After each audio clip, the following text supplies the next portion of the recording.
তেওঁ আচলতে ৰাজ্যৰ মুখ্যমন্ত্ৰী হিচাপে সাংবিধানিক মুৰব্বী হিচাপে সেই কথা ক'ব পাৰে নেকি? আৰু তেওঁ কি ৰিক্সাৱালাৰ পৰা তেওঁ যদি ভাড়াটো 5 টকা হয় 4 টকা দিবলৈ কৈছে। তেওঁ এক্সপ্লইটেশ্যন কৰিব সাধাৰণ মানুহৰ পৰা। এতিয়া ৰিক্সাৱালাক যিবিলাক আপোনাৰ দিনটো ৰিক্সা চলাই নিজৰ পৰিয়ালটো চলাই আছে, তেওঁলোকে কষ্ট কৰি যি উপাৰ্জন কৰে সেই টকাও পকেট মাৰিবলৈ কৈছে। মুখ্যমন্ত্ৰী ডাঙৰীয়া নাচাজে দেই আপোনাক। আপুনি মুখ্যমন্ত্ৰী হয়, আপুনি প্ৰথমতে নিজক ভাবি চাওক, নিজকে চাওক যে মুখ্যমন্ত্ৰী হিচাপে সেই বক্তব্য আপুনি দিব পাৰেনে নাই। আপোনাৰ মগজুৰ বিকৃতি ঘটিছে নেকি? মগজুৰ যদি বিকৃতি ঘটা নাই তেনেহ'লে সাধাৰণ শ্ৰমিকৰ পৰা এনেকৈ আত্মসাত কৰিবলৈ অপেনলি কেমেৰাৰ সন্মুখত সাংবাদিকৰ সন্মুখত এনেকৈ প্ৰতিক্ৰিয়া কেতিয়াও আচলতে মুখ্যমন্ত্ৰী এগৰাকীয়ে দিব নোৱাৰে। তেওঁৰ মগজুৰ বিকৃতি ঘটিব লাগিব, নহ'লে এনেকুৱা কথা কোনো কাৰণতে ক'ব নোৱাৰে। আৰু তেওঁ স্বীকাৰ কৰিছে ভোট চুৰি তেওঁৰ নেতৃত্বতে হৈছে বুলি কৈছে। ৰাজ্যৰ মুখ্যমন্ত্ৰী এগৰাকীয়ে চুৰ কাৰ্যত লিপ্ত হোৱা ঘটনাটো কমটি দুৰ্ভাগ্যজনক ঘটনা নেকি? সেই কথাটো আপোনালোকে বিবেচনা কৰক যে মুখ্যমন্ত্ৰী হিমন্ত বিশ্ব শৰ্মা আৰু বিজেপি দলৰ ৰাজ্যিক সভাপতি দিলীপ শইকীয়া তেওঁলোক বৰ্তমান সময়ত কনফিউজ হৈ আছে। 26ৰ নিৰ্বাচনত যে তেওঁলোক শাসনত নাহে তাৰ কাৰণে কনফিউজ। সেইকাৰণে এই মুহূৰ্তত আপোনালোকে দেখিছে SRৰ জৰিয়তে তেওঁলোকে এতিয়া নিৰ্বাচনী বিষয়াৰ কাম কাজত তেওঁলোক লিপ্ত হৈছে। আমি দেখিছোঁ শেহতীয়াকৈ বকো ছয়গাঁৱত আপোনাৰ যি সমজিলা আয়ুক্তৰ কাৰ্যালয় আছে তাত বিজেপিৰ নেতাই আপোনাৰ ভোট চুৰি কাৰ্যত অৱতীৰ্ণ হৈছে। কেনেকৈ পাৰে আচলতে নিৰ্বাচনী বিষয়াৰ কম্পিউটাৰ অন কৰি তেওঁলোকে ভ্ৰাম্যমান ভোটাৰ সংযোজন কৰিছে, আনফালেদি বিজেপি বিৰোধী ভোটাৰ তেওঁলোকে কৰ্তন কৰিছে।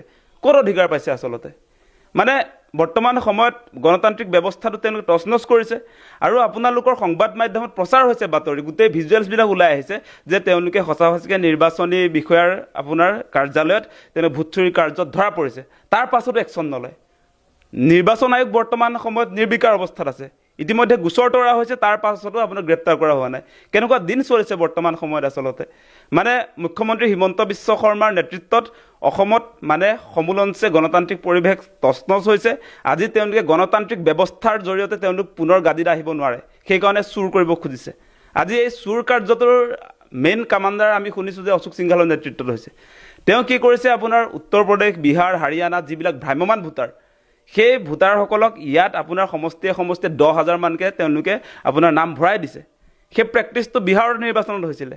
এতিয়া অসমতো তেওঁলোকে যে জিকিব নোৱাৰে, সেইকাৰণে প্ৰতিটো সমষ্টিত 10,000কৈ ভোটাৰ যিবিলাক অসমৰ নহয়, যিবিলাক ভ্ৰাম্যমান ভোটাৰ, যিবিলাক ভোটাৰে এতিয়া অসমৰ ৰাইজৰ বিৰুদ্ধে সিদ্ধান্ত গ্ৰহণ কৰিব।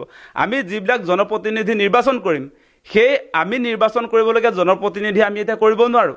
সেই জনপ্ৰতিনিধি নিৰ্বাচন কৰিব এতিয়া বিহাৰ, উত্তৰ প্ৰদেশৰ ভ্ৰাম্যমান ভোটাৰে, অচিনাকি মানুহবিলাকে। গতিকে এইটো কেনেকুৱা দিন আহিছে? আজি অসমৰ সমষ্টিবিলাকত অসমৰ থলুৱা ৰাইজে, খিলঞ্জীয়া মানুহে মন পচন্দৰ প্ৰাৰ্থী যদি নিৰ্বাচন কৰিব নোৱাৰে, তেনেহ'লে গণতান্ত্ৰিক ব্যৱস্থা এটা থাকিবনে? গতিকে মুখ্যমন্ত্ৰী হিমন্ত বিশ্ব শৰ্মা ডাঙৰীয়া, আপুনি এনেকৈ কোনো কাৰণতে আমাৰ খিলঞ্জীয়া মানুহৰ, আমাৰ অসমৰ বাসিন্দাৰ, আমাৰ ভোটাৰসকলৰ নাম কৰ্তন কেতিয়াও কৰিব নোৱাৰে। আৰু আপুনি উত্তৰ প্ৰদেশ, বিহাৰ, আপোনাৰ হাৰিয়ানাৰ পৰা মানুহ আনি নিৰ্বাচনত জয়ী হ'ম বুলি যি স্বপ্ন দেখিছে, সেই স্বপ্ন কেতিয়াও নাখাটিব, উফৰি যাব। আমি ইতিমধ্যে আমাৰ কৃষক মুক্তি সংগ্ৰাম সমিতিৰ নেতৃত্বত আন্দোলন কাৰ্যসূচী আৰম্ভ কৰিছোঁ। আমি নিৰ্বাচনী বিষয়াৰ কাৰ্যালয় ঘেৰাও কৰিছোঁ শিৱসাগৰত। সেই কাৰ্যসূচী আমি সমগ্ৰ অসমত কৰিম।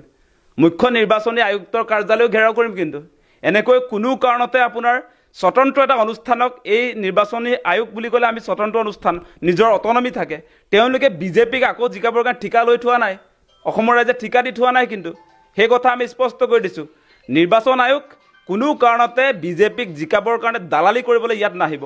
আপোনালোকে চৰম অন্যায় কৰিছে। আৰু বৰ্তমান যি অন্যায় চলিছে, ভোট চুৰি যি কাৰ্যসূচী চলিছে, তাত যে আপোনালোকে সহযোগিতা কৰিছে, সেইটো গণতন্ত্ৰৰ প্ৰতি আচলতে ভাবুকি। মুখ্যমন্ত্ৰীগৰাকীয়ে সেই ভোট চুৰি কাৰ্যসূচীটো নিজে কৰিছোঁ বুলি যে ঘোষণা কৰিছে, তেওঁ আচলতে ৰাজ্যৰ মুখ্যমন্ত্ৰী হিচাপে, সাংবিধানিক মুৰব্বী হিচাপে সেই কথা ক'ব পাৰে নেকি?